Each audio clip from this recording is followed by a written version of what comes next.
Good morning. Hey, listen, come here. So, interesting little development this week. I'm preaching on Sunday. Sorry, hold on. I know you're like, wait, what? My pastor's going to be out of town. It's a whole story, but anyways, I'm preaching on Sunday at my church. 9:30 and 11 a.m. The 11 a.m. is streamed live on Facebook, Bethel Methodist Church of Dawsonville, not UMC. Global Methodist. We left the UMC when they went woke and crazy and apostate. Anyway, so I'm preaching on Sunday. I don't know how this happened. Anyway, so the enemy is trying to come at me this week. It's not even subtle. You know what I mean? And he never is.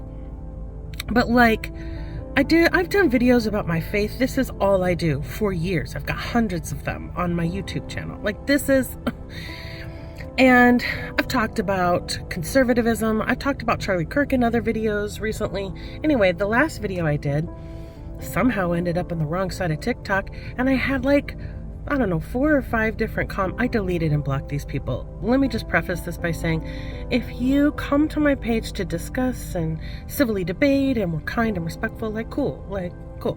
If you come and attack me and are rude and stuff, I'm just gonna delete and block you because I don't care. I know.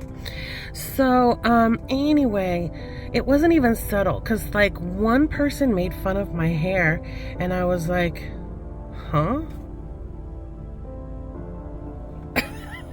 Listen, the enemy came at my hair. Dude, read the room, bro. Like, my hair is awesome. Like, I've got great hair. I was like, what? I was red flag number 1. I was like, oh, I'm preaching Sunday. Okay. I'm sorry. It's just funny because I was like, it's like trying to make fun of, I don't know, who can I give you an example? You know, it's like trying to make someone who's got an amazing singing voice, you know, like Andre Bocelli, or like a cartoon, let's say Ariel, and someone comes in to make fun of their voice, and you're like, huh? Listen, haters gonna hate. Don't be jelly. It's weird. So that was one. I had people come in and call Christianity clowns. I had someone come in and say I was in a cult. I was like, what is happening? How did I end up over here? And then I was like, oh, yeah, I'm preaching on Sunday.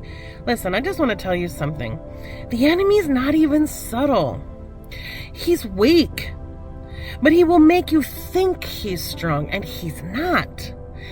Don't give him a seat at your table.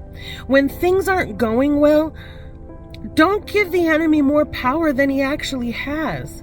I'm not saying that he doesn't have powers. Don't mess with the enemy in your own strength. That's just dumb. But as a Christian, you've got the God who created the universe who lives inside of you. He's your Father. Recognize your position. Tell the enemy to kick rocks and use the word of God, sharper than a double-edged sword. Nothing can stand against the word of God. Resist the enemy and he will flee from you. You just start speaking the truth of the power of the word of God, of who you are. And I was like, literally, I have had so much inexplicable peace, which is how I know it's the enemy, because God's like, you're good. You're okay. You're good. Keep going. I've got a meeting tomorrow at 9 a.m. that I've been like dreading, but I have a strange peace. Everything's going to be okay.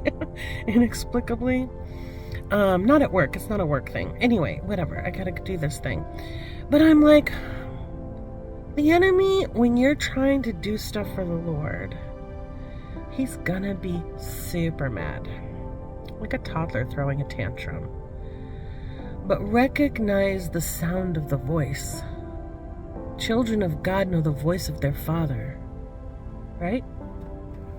Anyway, gotta go to work, but I just wanted to tell you that's happening. Please pray for me this week, for tomorrow specifically. Would you please? 9 a.m. And for Sunday. would you please? And you want to stream or watch the stream, it should be 11 a.m. Bethel Methodist Church, Dawsonville, Facebook. Anyways, I love you like a crazy person. Be good to one another. Don't forget you are one of the one another's. Don't forget to be good to yourself. I love you, and I mean it, Peanut.